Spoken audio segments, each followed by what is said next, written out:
Kaugnay sa pagpataw ng price cap sa mga transport network services tuwing may surge, kasama natin ngayon si Lawrence Cua, General Manager ng Uber Philippines. Magandang umaga sa iyo, Lawrence. Magandang umaga, Howie. Okay, napanood natin yung report from Makati to Quezon City, or is it Mandaluyong to Quezon City? Umabot ng 1,000.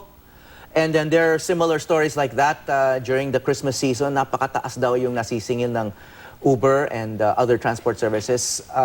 Paano tumataas ng gano'n? Alam ko may price surge, no? Pero ang daming nagre-reklamo eh. Paano umaabot ng mahigit 1,000 ang isang biyahe? So, yung pagbabago po ng presyo dyan is what we call dynamic pricing. Nangyayari po to because we want to make sure na ang mga pasahero or ang mga users ng Uber ay palaging may choice, no? What we want to make sure is pagbukas po nila ng app, palaging may sasakyan under 5 minutes. Under 5 minutes in their area. Ibig sabihin po nito that to the promise of Uber, we want you to get a car on demand.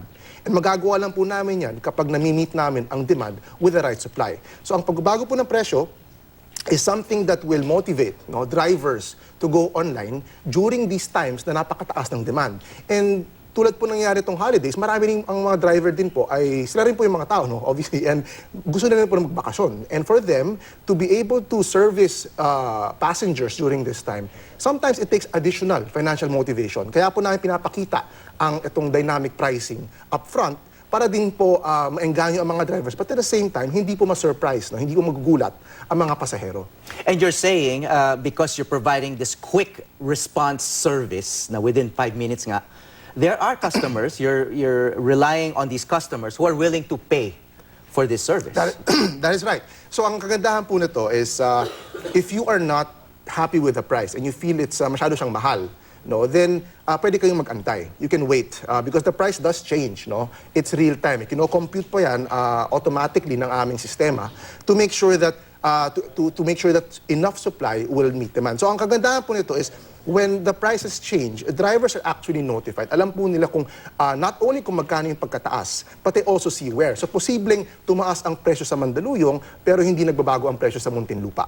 So pag nangyayari po ito, ang mga drivers na online ay pwedeng pumunta o dumiretso sa mga areas na tinatawag natin, hotspots kung marami ang demand doon.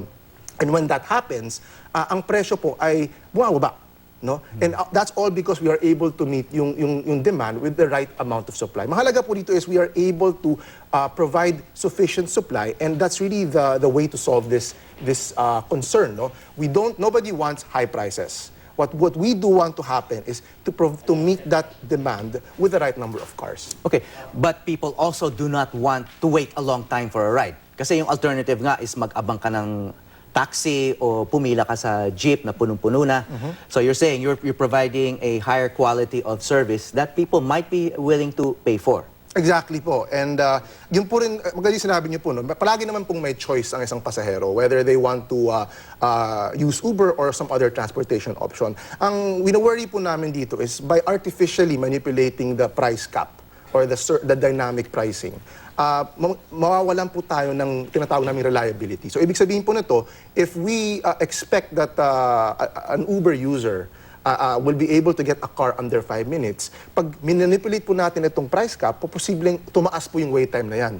No, magiging 10 minutes, 15 minutes, and in the future, baka wala ka pang option, wala ka makikitang kotse, and that means we're back to the same problem we've always had here in Metro Manila, which is wala kang masakyan. Okay, ako kasi matagal na rin na Uber user. Nakikita ko ang problema rito, in the past at least, no? Ang sasabihin sa'yo is may price surge nga ng 1.5 times or 2 or 2.5 times. Pero hindi sasabihin sa'yo kung magkano mismo yung babayaran mo. Kaya siguro maraming nagugulat at nagagalit dahil pagdating nila sa destinasyon ay bigla na lang 1,000. 1,000 pala. Na siguro ini-expect nila na magbabayad ng extra pero baka parang sobra naman yung 1,000. Isa po sa mga natutunan namin yan, no? Yung pagbibigay po nung itong multiplier was something that not everybody could naintindihan naman nila, but mahirap siyang i-compute for some people. And so, more recent ito, tong Nobyembre, what we did was, inintroduce po namin ang tinatawag naming upfront price, which is, pinapakita po namin sa inyo yung actual price na babayaran nyo on the destination na pinasok ninyo. So as long as hindi po kayo magbabago ng destinasyon or hindi po kayo parang magte-take ng ibang rota, you will be able to predict the price, and that's what the amount you will pay at the end of the trip. So, wala na itong sistema na 1.5, 2 times 2.5. That's right, sir. Tansya. Because that will only, people can only calculate that if they're accustomed to doing that route. Exactly. Pero kung may bagong destinasyon, hindi ka naman pauwi your work, no? May bago kang destinasyon, di mo naman matatansya kung magkano yung original price o yung regular price. Kaya ka siguro magugulat din pagdating mo. Oo. Kaya nga yung gulat na sinasabi natin, gusto namin din pong iwasan yan. So this upfront price na sinasabi namin is, makikita nyo po sa app mismo as a rider, makikita nyo kaagad on UberX, Uber Pool, or even Uber Black, para po malalaman niyo, am I willing? Gusto ko bang bayaran itong amount na to? Nagmamadali ba ako? If not, then pwede kayong mag-antay. And then during the time you are waiting, drivers are being notified that the prices have surged at pwede po sila mag-online para ma-servicean kayo. Okay, yung metro ng regular na taxi, no? Kasi nakasanayan natin yung regular na taxi. Makikita mo naman, may metro yan na pumapatak yan every so many kilometers na may fixed amount, no? Ano naman ang basehan ng Uber para sabihin sa'yo na ito yung babayaran mo? So meron din po kaming calculation, no, na ginagawa. Medyo komplikado siya, but the very basic of it is meron kaming 40 peso base fare. Ito po sa UberX, yung pinaka-pangkaraniwan na, or the regular Uber na tinatawag namin. May charge on a base fare of 40 pesos. Per kilometer is 5 pesos and 70 centavos. And then the per minute is 2 pesos per minute. Okay, I just wanted to show the actual app, no, para makita ng mga tao kasi hindi naman lahat Uber users baka hindi na alam kung ano yung pinag-uusapan natin. Ito actually yung app, no, kung ipapakita lang ni Direk yung app. Okay. All right. So ito yung app, no. I told Uber that I want to go to Malacanang Palace from GMA News. Ang aabutin ng UberX ay 150 pesos. Kapag pool ay 114 pesos. So may mga options ito. No? Ipapaliwanag ko lang sa mga hindi regular Uber users. Ano? Pag sinabing UberX, that's the regular car. That's right. That's right. Okay. Tama po kayo. As opposed to what? As opposed to Uber Black, ito po yung mas premium na mga sasakyan, no, with premium service. Kunyari, papunta pa kayo sa important business meeting or going to a party, mas maganda sigurong i-consider gamitin ng Uber Black. Pang-forma yon. Mas pang-forma You can yun. say that po. Or is there more space for if you have more They're passengers? also generally bigger cars, but it's really more for the premium quality feel po. Ito po yung mga SUV and bigger size sedans. Okay, so yung UberX ay 150 pesos. Yung Uber Black in same destination would be about how much? Siguro mga about 300 pesos. You can actually, yeah. So there's actually an option. Okay, itong pool naman, may isa pang option, ano? So pool, it's like a carpool. Exactly. Hindi ka nag-iisa dyan. That's right, that's right. Okay. And if you go by pool, makakatipid ka ng 36 pesos kasi 114 pesos Yeah, you lang, can, no? makakasave kayo up to 30% from the UberX rate. Ang kagandahan po niyan is na ma-match po namin yung sakay ninyo to your destination with another passenger. So that on the way, you can pick up another passenger to share that ride. So ang nangyayari po dyan is we are combining passengers into one car. And we do this every day so that we can help save on traffic. Kasi po, napakarami na po mga sasakyan sa kalsada ngayon, especially po sa Metro Manila. With Uber Pool, we are now squeezing people into more people into fewer cars. But you have an assurance na hindi rin magtatagal kasi yun ang main disadvantage naman ng pool. Marami pang dadaanan, baka sobra-sobra ka naman madidelay sa iyong biyahe. Exactly, dyan po yung focus ng aming technology. We want to make sure, and what we're able to do today with our technology is to minimize yung delay. Meron konting syempre additional time to pick up another passenger and additional time to drop the other passenger. Pero we try to minimize that as much as possible para hindi naman kayo masyadong ma-inconvenience. At nagagawa po namin yan today. Okay, tulad ngayon, no? From GMA to Malacanang Palace, if I take Uber, it will cost me about 150 pesos. That's the exact figure. That's right. Diba? Medyo reasonable 'yan, no? Pero wala sigurong traffic ngayon at there's not a big demand. Kapag may high demand, pwede pang umabot ng ano yan? 500? 1,000? Ganon? It could. That's possible. But right now, tulad po ng itong today, no, demand is not as high. And what this tells us is there's sufficient cars. I'm sure may nakikita po kayong mga kotse dyan sa app ninyo ngayon. And these are actual cars available to you right now. There are 4 cars around GMA and then sinasabi nila they can respond in 5 minutes. Exactly. I can be picked up in 5 minutes. And that's exactly po yung experience na kinagugustuhan ng mga Uber users because they know that they can get a car with the tap of a button. And what we want to avoid is by artificially capping this price nga is in the future, ang kinakatakutan ko ay pagbukas nyo ng app, wala kayong makikitang kotse. Okay, pero nag-order na yung LTFRB. So ito yung maasahan natin ngayong mangyayari. Na maaring next time, pag pinatutupad na itong order ng LTFRB, itong 5 minutes na nakalagay, baka wala nang sasakyan sa paligid ng GMA, manggagaling pa sa malayo. At yun po yung appeal namin sa LTFRB rin po, no? At sa DOTR na we really want to, because you understand, pareho lang po naman ang aming layunin. No? We want to move our traffic, our transportation forward and help decongest the roads. But in order to do that, the way to solve yung mga concerns around pricing po is not just by artificially manipulating the system, but it's about providing more supply. Now, we need to unleash the supply that is being asked for by the demand. No? In the last 6 months lang po, halos more than 100% increase na po ang paggamit ng Uber. No? We have a massive increase in ridership because people really find the value po sa isang produkto like Uber. But yet, the supply has remained stagnant. And we want to be able to increase supply rin po para po ma-meet yung demand niya at maiwasan po natin itong mga pagbabago ng presyo too often. Okay, sinasabi mo nga supply, no? Tuwing sumasakay ako ng Uber, parang laging bago or recently bought yung sasakyan, no? Kaya okay din na sasakyan. Pero lagi ko iniisip, di kaya nakakadagdag pa to sa trapiko. Dahil nga, malamang, kadalasan kasi sinasabi ng driver, binili ito ng kanyang pamilya o binili niya mismo o regalo or pinahiram sa kanya ng kanyang kapatid na OFW itong sasakyan para gamitin sa Uber lang.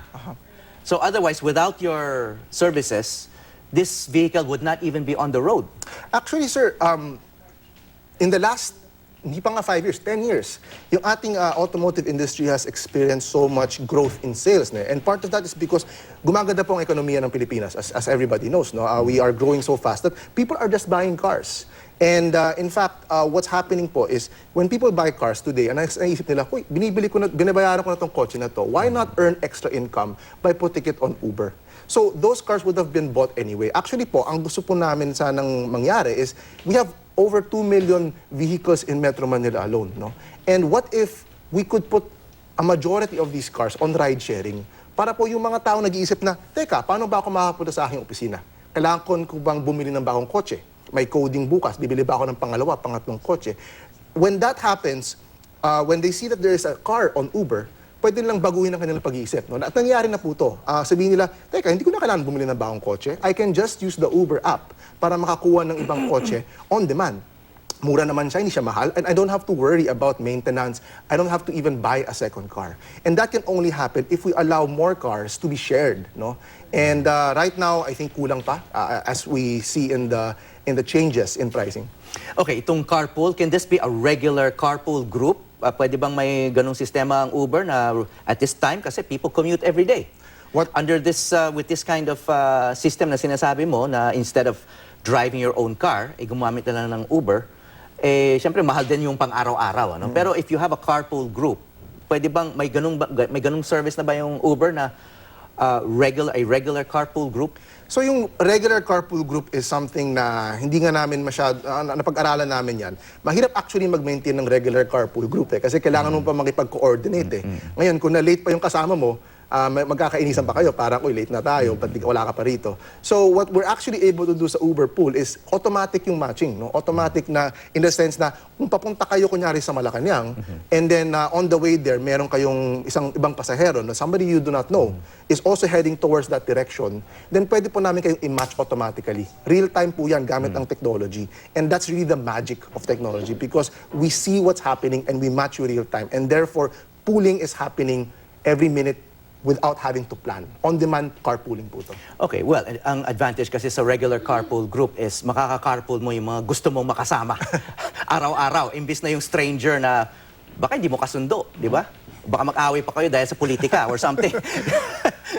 What we find naman po is that because everybody who uses Uber has their has to register on the app. We have their identity. We can they know that the trip is being tracked naman as you know at the end of the trip. Everybody tends to be nicer people, no? Maganda po ang kanilang behavior, and we have parang people have a choice naman to be quiet in the car, or they can converse with the driver or their co-passenger.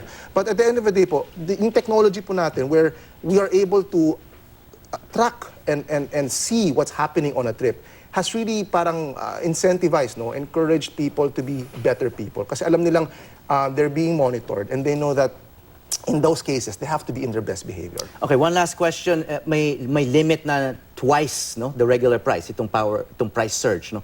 Dati ba umaabot ang ilang times? Well, it can Times go 3, times 4, times 5? Yeah, it can go up to times 3, times 4, even times 5. And we understand that when that happens, hindi po masaya ang mga some passengers. But what I want to remind people is, ginagawa po yan para po maengganyo ang mga drivers because ayoko pong mangyari na nag-aantay po kayo ng kotse nung wala man kayong choice. If you don't even have a choice, then we are going back to the 1980s, to the 1970s, when people would get stuck and not be able to even choose. No, I think importante pong isipin na ang choice is very powerful. And for you to get a car is always an option. And the way to solve this increasing pricing is all about providing more supply, providing more cars. And we appeal to the government as well na mabigyan po ng chance ang mga taong gusto mag-share ng kanilang sasakyan to put them on Uber para po ma-servicean itong growing demand of riders. Okay, so let's see what happens. Maraming salamat. Lawrence Cua, General Manager ng Uber Philippines. Thank you.